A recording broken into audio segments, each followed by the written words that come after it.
Hi, good afternoon everybody. Dito po tayo sa Malolos, pamahalaan na lagay ng Bulacan Provincial Capital ng Bulacan.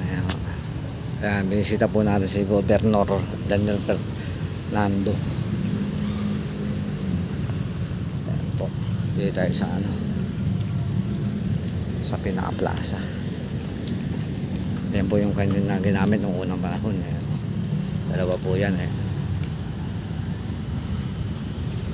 Yan po yung Bulacan Capital Gymnasium, yung garden, yung pinaka-plaza. Yan po. Maganda po rin na makalinis.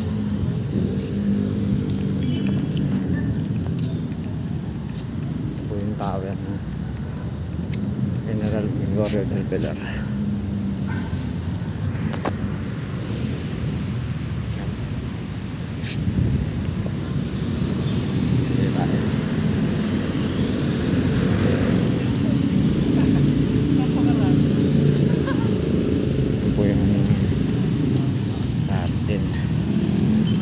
Sa kabila ito naman po si yan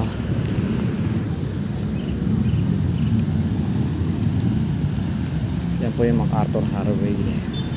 Ito naman po si Marcelo S. del Pilar.